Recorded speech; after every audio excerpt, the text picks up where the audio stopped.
എല്ലാവർക്കും നമസ്കാരം. സ്നേഹമുള്ളവരെ, യേശുക്രിസ്തുവിൻ്റെ ധന്യമുള്ള നാമത്തിൽ എല്ലാവർക്കും സ്നേഹവന്ദനം അറിയിക്കുന്നു. യേശുക്രിസ്തുവിൻ്റെ ധന്യമുള്ള നാമം മഹത്വീകരിക്കപ്പെടട്ടെ. പിതാവിൻ്റെയും പുത്രൻ്റെയും പരിശുദ്ധ റൂഹായുടെയും അതിവിശുദ്ധ നാമത്തിന് സ്തുതിയായിരിക്കട്ടെ.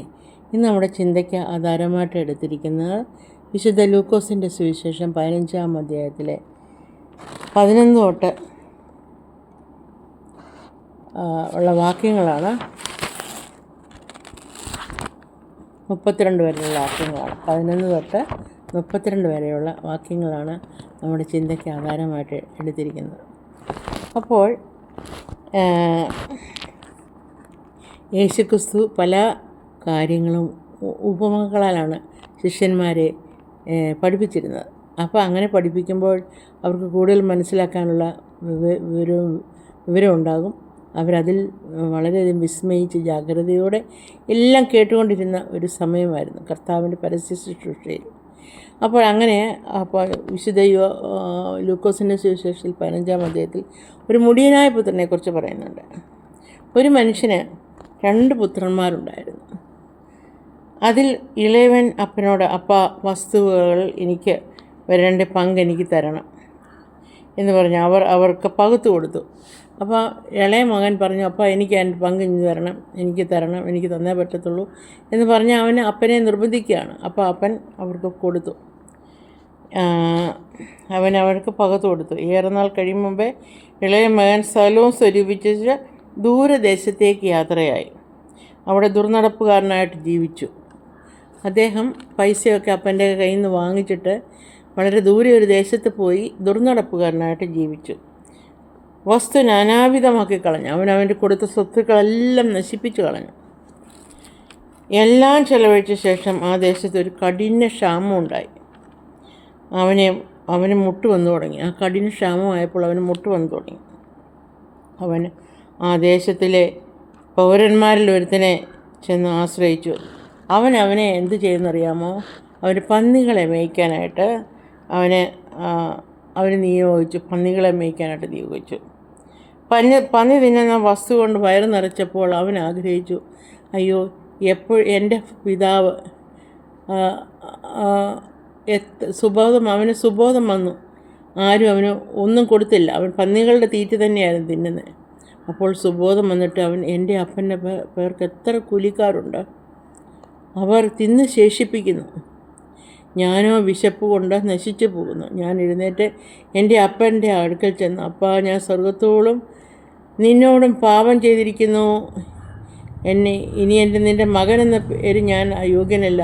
നിൻ്റെ കൂലിക്കാരിൽ ഒരുത്തനെ പോലെ എന്നെ ആക്കണമേ എന്ന് അവൻ എളിമപ്പെട്ട് അടുത്തേക്ക് ചെല്ലുകയാണ്. അപ്പോൾ ദൂരത്ത് നിന്ന് എൻ്റെ മകനെ അപ്പൻ്റെ അടുക്കിലേക്ക് പോയി.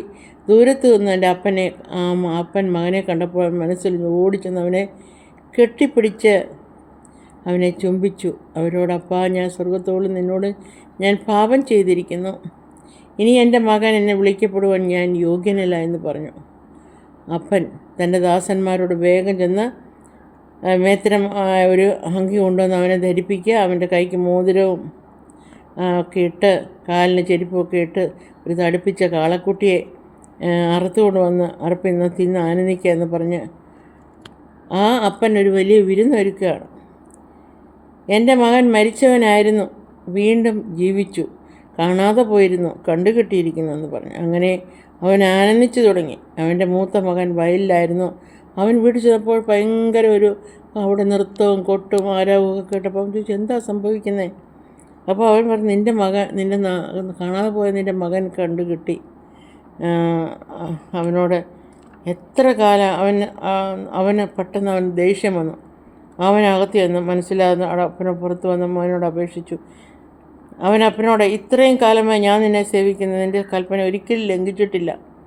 എന്നാൽ എൻ്റെ ചങ്ങാതികളുമായി ആനന്ദിക്കേണ്ടതിന് ഒരിക്കൽ പോലും എനിക്കൊരു ആട്ടിൻകുട്ടിയെ തന്നിട്ടില്ല.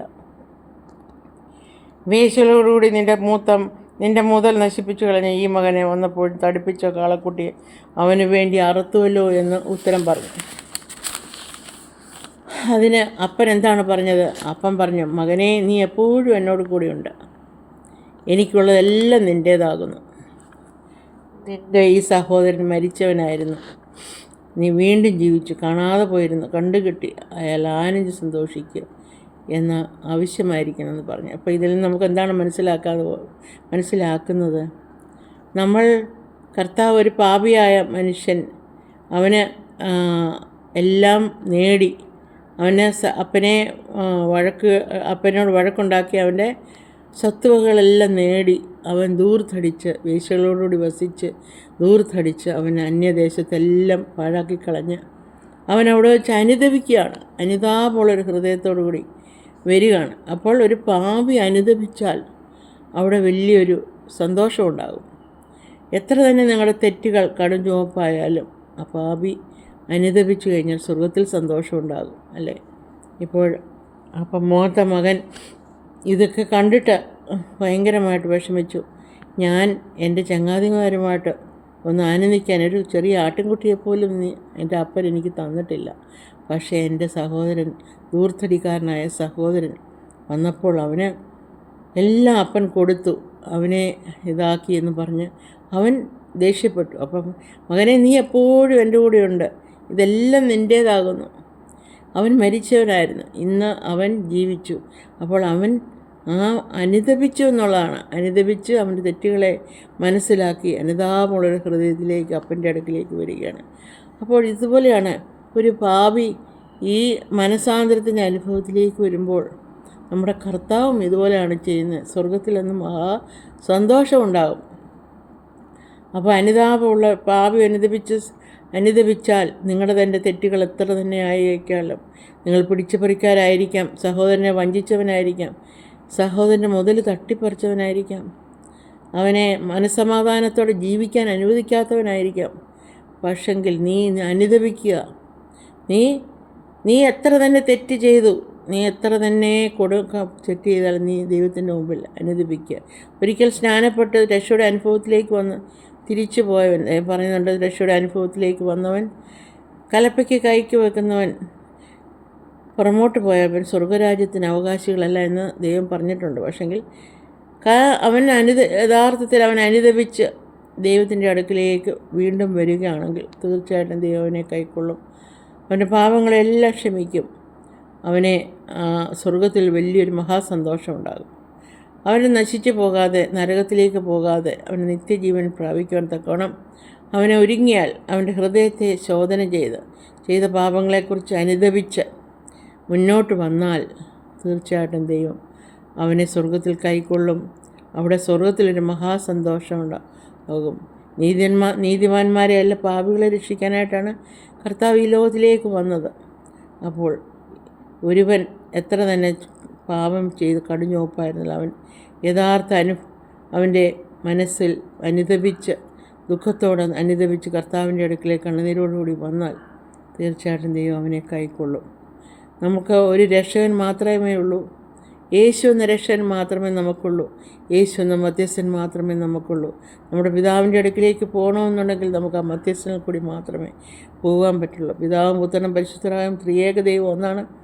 അപ്പോൾ നമ്മൾ ക്രിസ്തുവിൽ കൂടി മാത്രമേ ആ രക്ഷയുടെ അനുഭവത്തിലേക്ക് നമുക്ക് എത്താൻ ചെല്ലുകയുള്ളൂ. അപ്പോൾ എല്ലാവരും നിങ്ങളുടെ ഹൃദയങ്ങളെ ഒന്ന് ഹൃദയത്തെ ശോധന ചെയ്ത് അനുതാപമുള്ള ഹൃദയത്തോടെ ദൈവത്തിൻ്റെ അടുക്കിലേക്ക് തിരിയുക. ദൈവം നിങ്ങളെ കൈക്കൊള്ളും. നിങ്ങൾക്ക് മേത്തരമായ അങ്കിൾ നിങ്ങളെ ഇടിയിപ്പിക്കും, വിശേഷപ്പെട്ട മോതിരമണിയിപ്പിക്കും. സ്വർഗത്തിൽ വലിയൊരു സന്തോഷമുണ്ടാകും. അപ്പോൾ നിങ്ങൾ അതുപോലെ മനസാന്തരത്തിൻ്റെ അനുഭവത്തിലേക്ക് വരിക. നമ്മളെല്ലാവരും മനസാന്തരത്തിൻ്റെ അനുഭവത്തിലേക്ക് വന്ന് ദൈവത്തെ മുറുകെ പിടിക്കുക. അപ്പോൾ നമുക്ക് രക്ഷയുടെ അനുഭവം ഉണ്ടാകും. ഇത്രയും പറഞ്ഞുകൊണ്ട് ഞാൻ എൻ്റെ ചെറിയ ബൈബിൾ മെസ്സേജ് നിർത്തുന്നു. എല്ലാവരെയും ദൈവം അനുഗ്രഹിക്കട്ടെ. God bless you all. Have A wonderful and blessed day.